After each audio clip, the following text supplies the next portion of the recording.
Good afternoon, everybody. The first thing you should do if you're ever going to do a live is to make sure that your time clock is correct. So I'm apologizing for being late. Today is 53 degrees, sunny, nice, beautiful day outside. Today we got a very interesting story to talk about. Um, My little Lucas little toes are chapping on the floor if you heard that. Um, so I hope everybody's doing okay and had a great Christmas. Um, didn't eat too much. I just kind of, I don't celebrate Christmas, so just spent time relaxing and catching up on some things.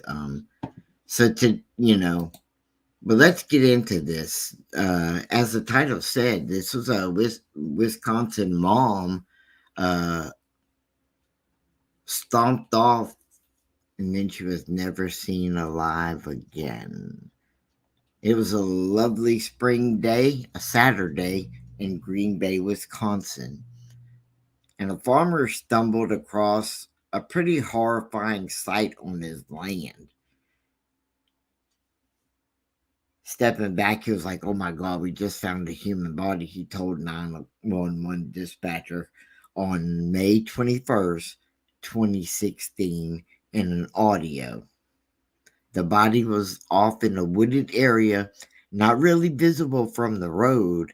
It was a blonde woman laying face down who appeared to be to, to everybody about 30 years old. There was no identifying marks on her body or obvious causes of her death from that position, though police noted that she was wearing a pink club wristband, some socks, and what appeared to be a shoe mark on her back.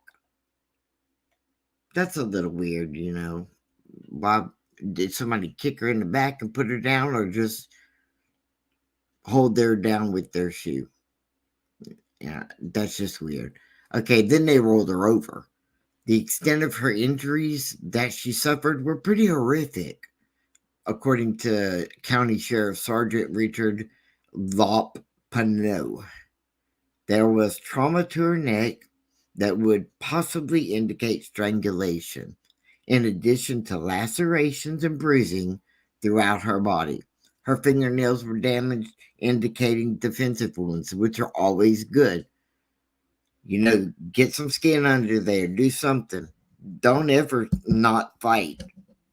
You hear people a long time ago tell girls, don't fight, it'll be worse for you. If somebody does something to you, just play along. No, don't.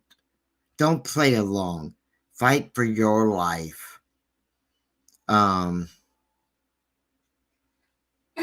What happens, but you fight. Her fingernails were damaged, and like I said, indicated of defensive wounds, and that tells us she was fighting for her life. And the police were still at the scene when the sheriffs got another call on the non-emergency line about 4:30 p.m. And the caller, Doug Dietrie, is the guy who called, and he says, "How do I go about this? I guess a missing person and an audio obtained by an unexpected killer." He was calling to report that he hadn't seen his girlfriend, Nicole VanderHeyden, a 31-year-old mother of three, since the night before. Police went straight over to the couple's house, where Doug looked hungover, and Brown County Sheriff Tracy Holschbeck said he told him that Nicole and him, known to her loved ones as Nikki, had gone out with friends to a local bar to watch live music.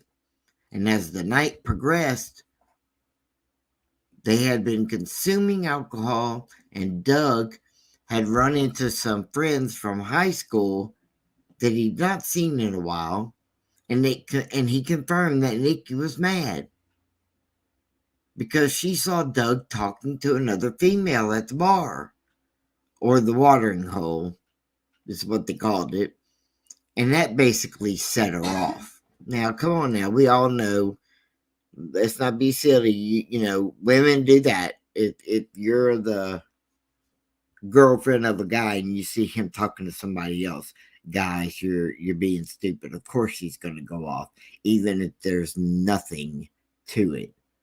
So use your heads there. And girls, that's right. Doug stayed at the watering hole with his friend Greg, while Nikki went with a group to the Sardine Can. That was the name of the place they went to. I don't know if that sounds like something I'd want to be drinking at if I drank. But Nikki was definitely arguing, texting angrily at Doug. She made mention of, "What bitch are you talking to?" She was accusing him of cheating and telling him that he was abusive. Doug said that he and Greg left the watering hole around 12:30 a.m. to look for Nikki, but she wasn't at the Sardine Can, so he headed home, assuming that she'd be there. But when he got there, he found just the babysitter with their infant son. Nikki's two other kids, whom she had had when she was married, were at their dad's for the weekend. And he figured Nikki would eventually show up, but when she wasn't there the next morning, he made the call. The body in the field was identified as Nikki, and that devastated Doug. See, this is why we got to think about the things we do. You don't know if your words are the last words. Well, soon the officer noticed bloody clothing along the side of the road about a mile from where the body was found. It was Nikki. After searching the area, police also found her purse with her cell phone and ID and shoes near the same spot. They submitted the items for analysis, but due to the backups in the lab, they were limited to 10 submissions at a time. Wow, that's crazy. You can't submit all your evidence? Then they received Nikki's autopsy report, which confirmed she'd been strangled and hit in the head. Also signs potentially sexually assaulted.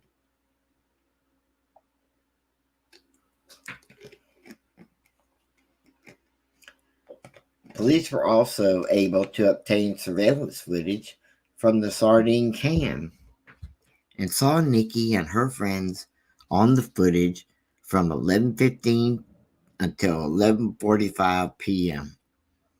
11:15 p.m. until 11:45 p.m. on the 20th. Nikki looked visually upset while on her phone, and the sheriff claimed she eventually got up and stomped off with her friend Aaron Glinsky following her. Glinsky, he told the authorities that Nikki was having fun until Doug stopped responding to her. She became upset, he said, and left on foot. Glinsky claimed he tried to convince her to come back and get a taxi home, but an argument ensued, and eventually Nikki got physical with him, and he walked away. So people who confirmed the argument in surveillance videos, Aaron returning to the bar alone around 11:43, less than 3 minutes after Nikki, and he had left the bar. Aaron and the friends all took an Uber home shortly after. So Doug and Greg arrived at the sardine can around 12:18 a.m., according to the cameras, but began just hanging out, not looking for Nikki. So it is definitely inconsistent with the sense of concern he was initially talking about. And the surveillance cameras showed the two stayed at the bar till 2:15 in the morning. Guess he wasn't worried about it too much.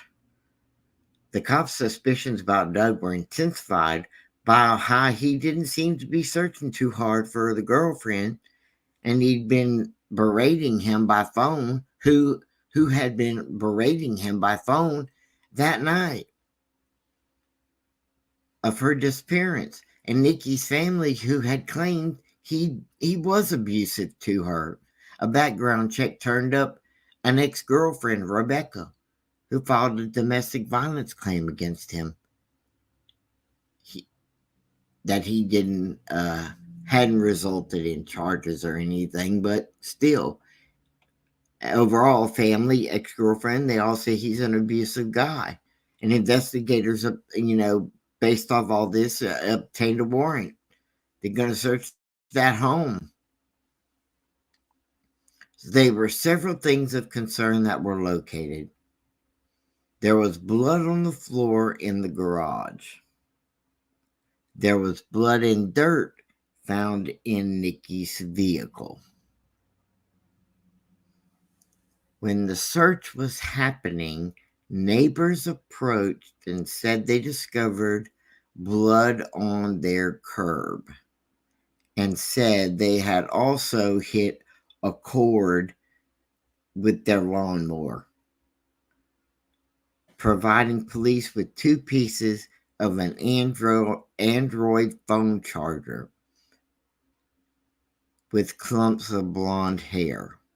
This ain't looking too good. It was pretty apparent to us that that's where the altercation took place. That's where she was likely killed. So the police arrested Doug. But the evidence against Doug stopped adding up. He left his car at the watering hole, which was confirmed by video, and the records obtained from Nikki's vehicle showed it hadn't been used during the night of her death. So, Greg was a potential accessory to Nikki's murder, surmising that he might have helped Doug move the body. Because Greg's timeline, however, added up with Doug's location. And location data from Doug and Greg's phones eventually corroborated their statements. And then, despite of the cops' suspicions, the crime lab couldn't find any evidence of Doug's DNA on Nikki's body. And it didn't match the unknown male DNA that was found on her. So as it turned out, the blood on the garage floor wasn't even human. It was likely from a turkey Doug had hunted and butchered in the garage, while the blood and dirt in Nikki's car came from one of her kids. Wow. If you're like me, you thought it was solved, right? Quick solving method right there. But I'm still on the Android phone that has her hair on it. But what about that? In addition to the court records, Nikki had bought Doug a Fitbit, which he'd been wearing on the night of her disappearance. It showed that he walked only 12 steps and was sleeping between 2:45 a.m. when he arrived at home and 6:30 when he got up to feed their baby. Now, cops had to finally admit it wasn't Doug and started looking at other suspects as well to submit 10 samples at a time from the crime scene and her recovered clothes to the lab. Finally, on August 6, 2016, they got a hit from one of the socks she was still wearing when her body was discovered belonged to a man named George Stephen Birch.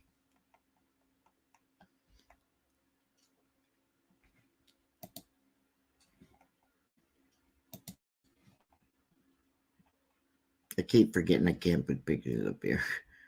While investigating Birch, they found he had been interviewed by the department on June 8th about a hit and run accident, a stolen vehicle report, a car fire, according to the court records.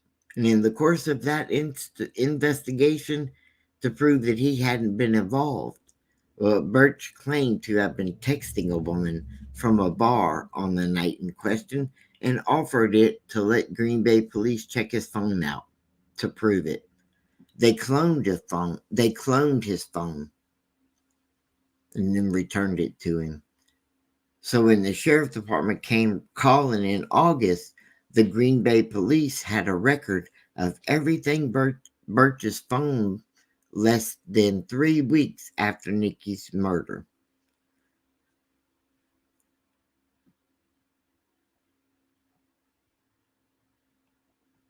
Those records combined with records they obtained directly from Google placed Birch at a bar called Richard Carnelian's close to the sardine can until the wee hours of Saturday morning. That bar name is weird. Richard. I don't know what it's really called. I'm just going to call it Richard Cranius. So that's the name of the bar I'm going to call it. That outside Nikki and Doug's house from 3 a.m. to 3:15 a.m. at the farm where Nikki's body was found. Just before 4 a.m. at the spot where her clothes were found around 4:05, and finally at his house. On September 7th, 2016, Birch was brought in for questioning, and he refused to answer, so he was arrested. And he went to trial. On February 19th, 2018, and eventually took the stand in his own defense. He claimed he had met Nikki at the bar, and they started flirting, and he brought her back to her house. He claimed they had sex in the car there, but then someone came over, hit him in the head with a gun, and knocked him out. Let me say that again. They went to her house, but they didn't get out and go in the house. They had sex in the car, I guess in the driveway, but then someone came over, somebody, hit him in the head with a gun, and knocked him out. I don't know how they got in the car. Did they break a window? Did they open the door? That's just kind of a weird happening right there. The next thing I remember was literally waking up on the ground outside the truck, Birch testified. He claimed that Nikki was dead. Doug, he alleged he was holding him at gunpoint and forced him to drive him and help dispose of the body.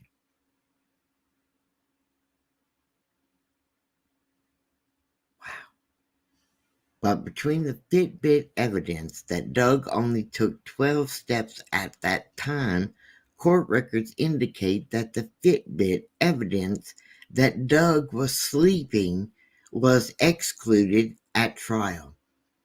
And a lack of Birch's blood at the scene where he was supposedly hit on the head, the jury didn't buy that story. I hope not.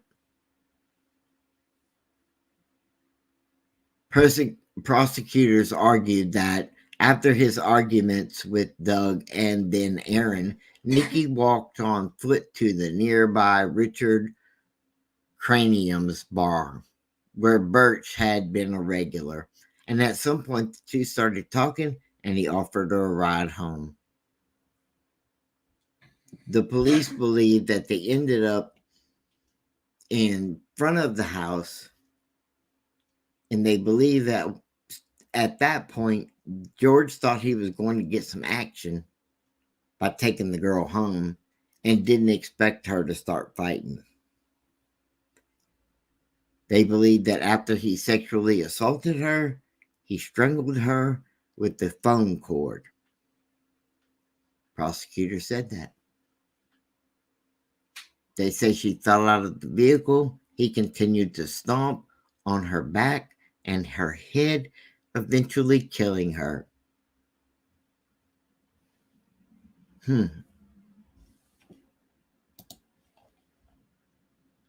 Family and friends of well, let's go a little.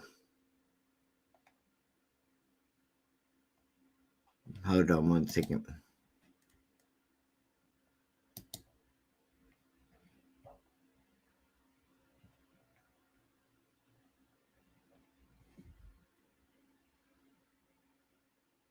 I'm gonna go right here. Family and friends of Nikki, burst into tears over this guy. Boy, I tell you, he's something.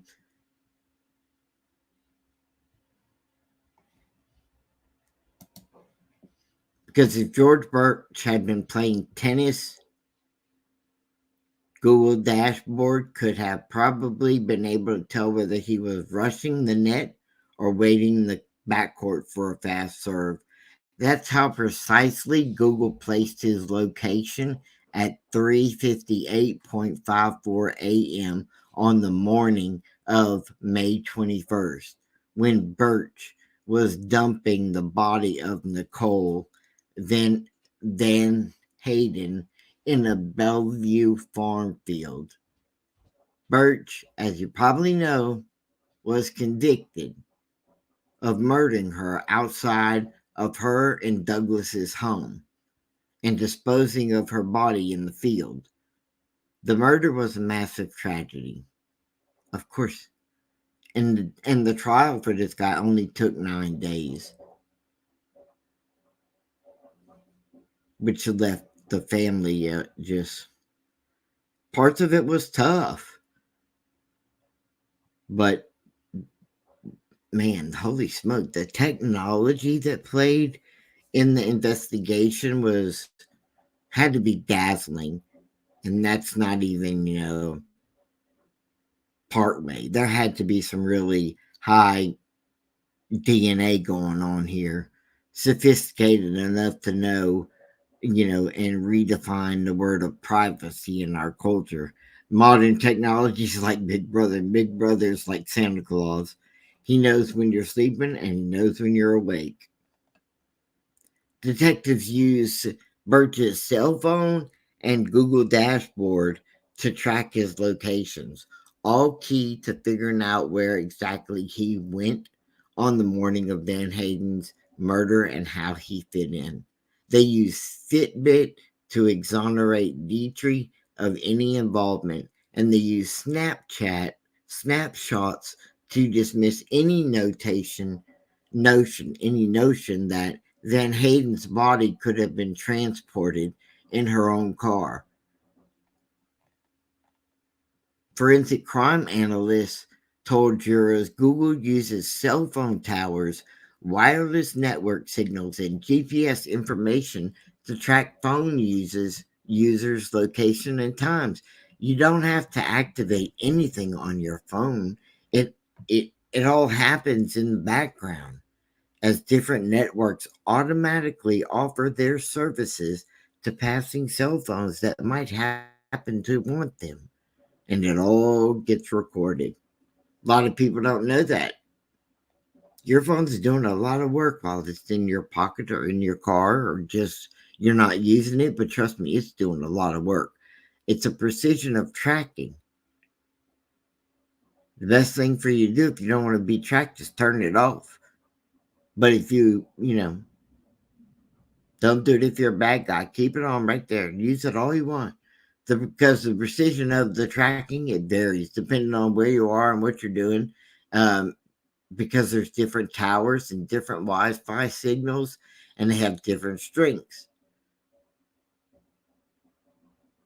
The tech showed jurors a map of Ledgeview. The area where Bellevue and West Green Bay locations needed to tell Birch's story. Circles on the map were represented by how precisely Google data placed him.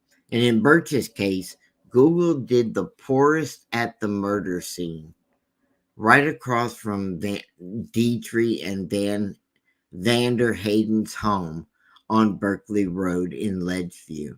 We know that was the murder scene because of the blood and the presence of a cord used to strangle her at 3:04 a.m. The data placed Birch roughly right there, but he could have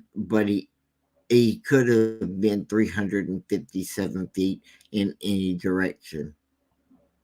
That means, hold on a second, had to check something.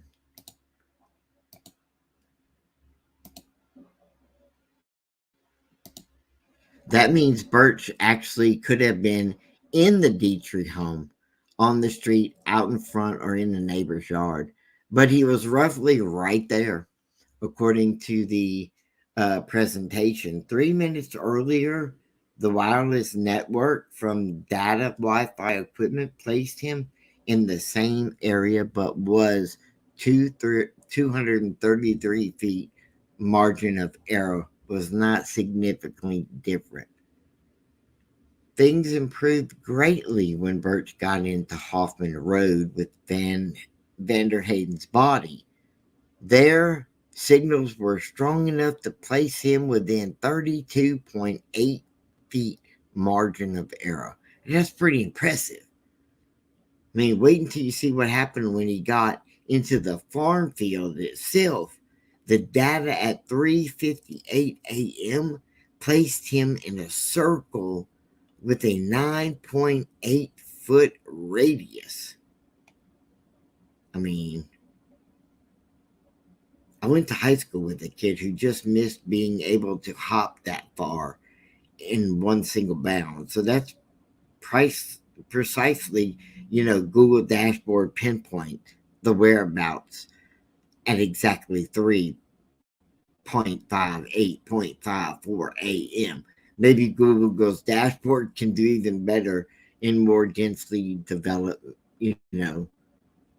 areas of the world, but it was good enough for Birch's case. So,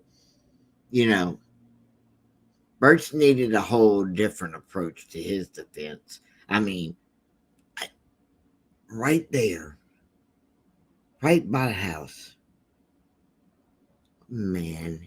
He pointed the finger at Doug Dietrie and said Doug Dietrie had him at gunpoint the whole time. Yeah, I was in all those places, but Dietrie made me go there. That's what Birch's defense was. That's his defense.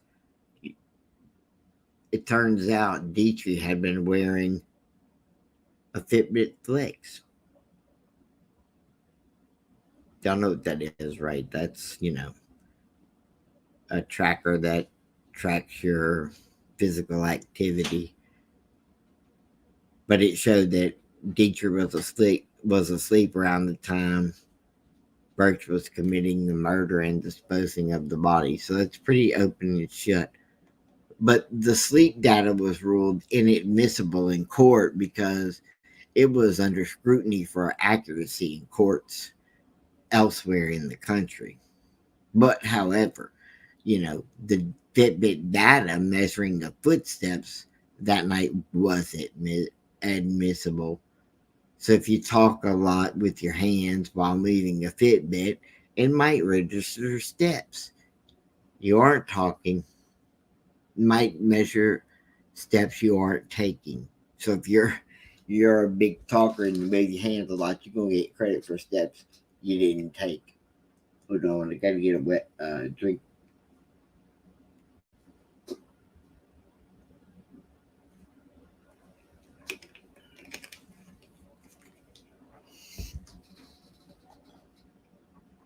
But um, even though it does that, Dietrie didn't take enough steps to run out of his house and commit a murder.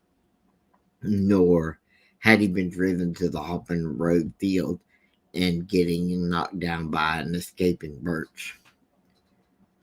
Dietrie registered enough steps to hike the 2 or 3 miles back either.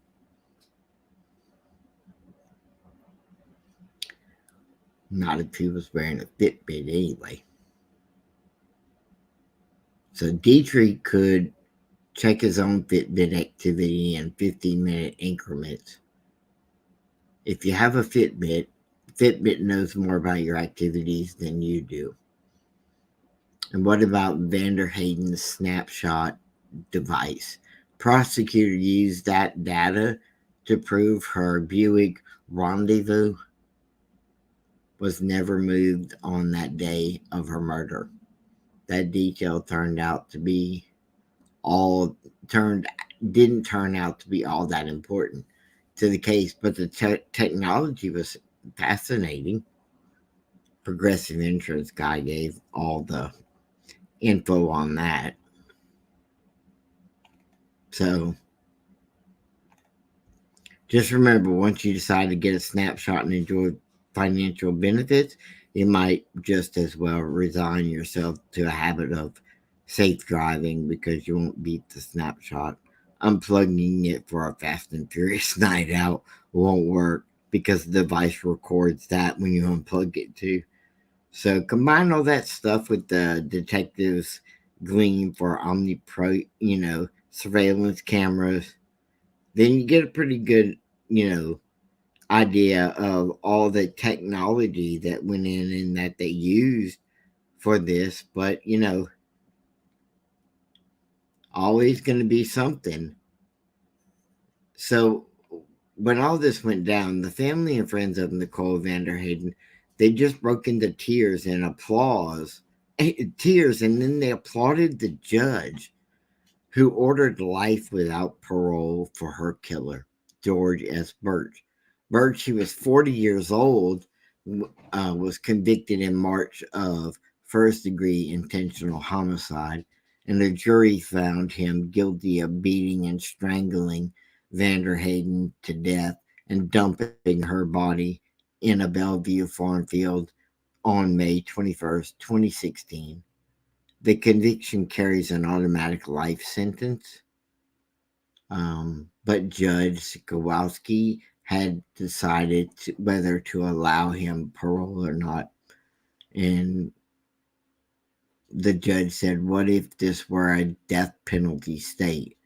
He asked rhetorically, "Would this be the case, given the facts that would justify the death penalty?" The answer, he said, was yes, that Mr. Birch, you would have to die in prison.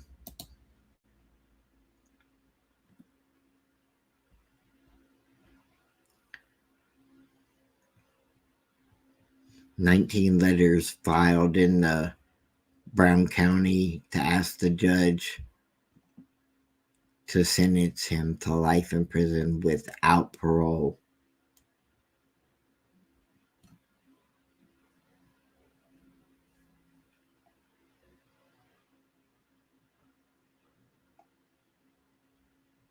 I mean, the judge wasn't even playing with him. He wanted to kill him. He wanted to give him the death penalty because he got all these letters from family and friends of this lady that were in fear he would kill again if he ever walked free. But the judge said, "There's no doubt in my mind that even if he is released at 90 years old, he will hurt someone again." They go on to reference Birch's history with enforcement prior to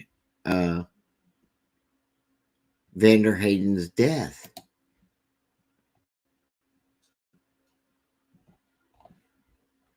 I mean, he just.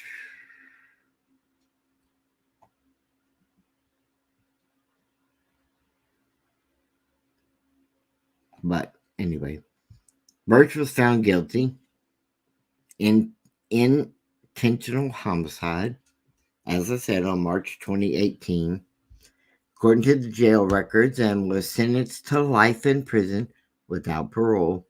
He did appeal this conviction, arguing that the cell phone data shouldn't have been excluded because it was gathered in a prior investigation and the prosecutors didn't properly authenticate the methodology behind the Fitbit step data. Really? The Supreme Court rejected his appeal on June 29th, 2021. So, how's he hanging now? Well, I'll tell you. He's currently incarcerated at the Wisconsin Secure Program Facility, which, let me make sure I can say this in a humanely way. He is currently incarcerated at the Wisconsin Secure Program Facility, which safely and humanely houses, manages, and controls inmates who have been classified maximum custody and provides inmates the opportunity to acquire skills needed for potential integration into a less secure correctional environment, according to the facility's website. Are you kidding me?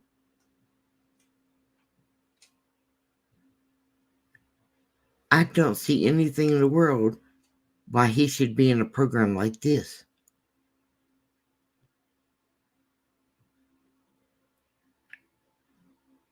He choked over the cord, and we're worried about him being humanely housed. We have animals in our country that we consider not, humanely taken care of, and we're worried about this murderous blank blank biggity blank being housed humanly. I don't think you humanely, was worrying about Nicole. I wish I could put this guy's picture up here because he's just like, oh, I'm not worried about his humanity. I'll tell you that much. I believe he should have got the death penalty. We should have fried and baked him, added some hot sauce to him, and then sent him on his way to God and let God handle his ass.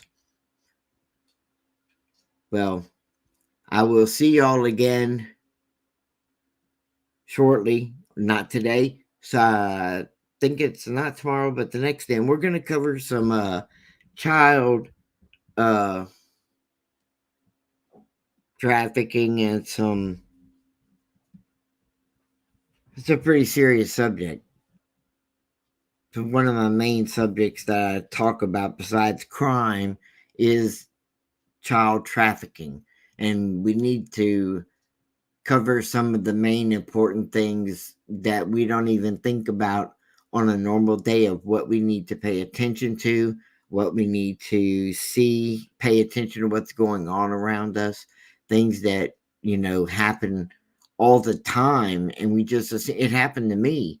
I was at the grocery store and something happened to me, not to me, but in the parking lot, that got my attention. And thinking about it, it was so innocent that if I wasn't paying attention, I would have missed it because everybody else in the parking lot did. We got to keep our eyes open. We got to keep peeling left and right. It's not saying walk around paranoid. It's just saying walk around aware. You see a kid by themselves, don't be afraid to help the kid. Ask them where their mom is. Ask them where their dad is. If some guy comes up and says, oh, that's my kid, you verify it with the kid. The kid will tell you, that's not my dad.